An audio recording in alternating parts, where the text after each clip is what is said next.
The House Committee of Defense and Foreign Relations today probed 6 ambassadorial nominees with past diplomatic experience.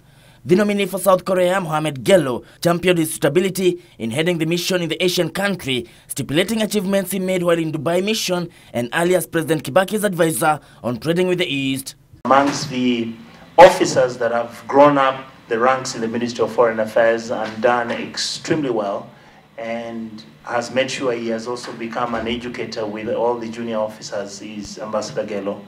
The acting Kenya ambassador to Washington, D.C., John Kamau, now nominated to head the Kenyan mission in Bangkok, Thailand, was engaged over her achievement in the last 14 months she had at the embassy in the U.S. Her appointment as the acting ambassador in the United States in 2012 was also questionable, as she lacked prior experience in diplomacy. Basic understanding of any Kenyan is that somebody in an acting ambassador should have been somebody in the system, because then you are acting, you are new.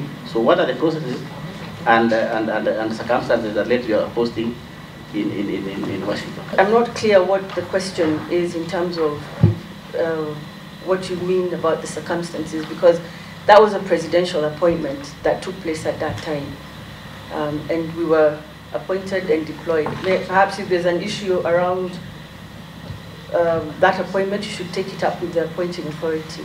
The members saw the strategy the former consultant at UN would employ to engage Thailand on war against poaching and illegal trade of ivory.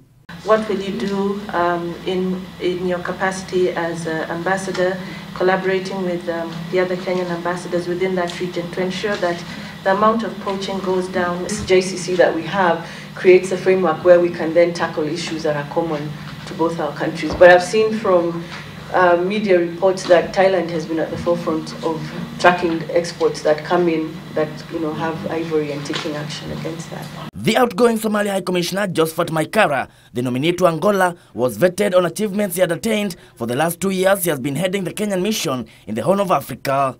Having been nominated to represent Kenya in the third largest economy in Africa, Maikara was challenged on how he would unlock market for Kenyans, given he can neither speak French nor Portuguese, the two main languages in Angola. I see that having worked in Angola myself, the national language is Portuguese and the official language is French.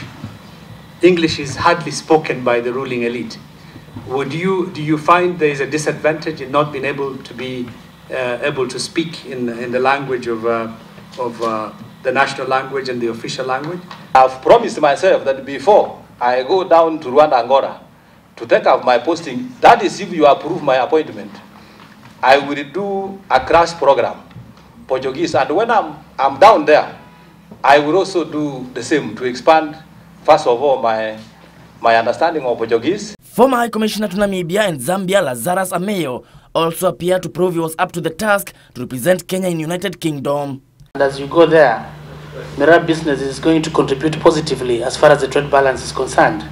What strategies do you intend to put in place so that Mira can continue being accepted in the UK? I think it would not be appropriate to lobby at this stage for reopening of Mira for the UK. I would rather go for graduation from Mira monoculture to other crops and also look for other markets for Mira in countries other than Europe. Ameyo called on Kenyan Parliament to promote parliamentary diplomacy between the two countries to enhance the perceived deteriorating relations. He, however, laid fears the UK was hostile to Kenya's Jubilee government, despite the House of Commons in London leading a cause to ban Mira in the country. Kevin Wachira, Channel News.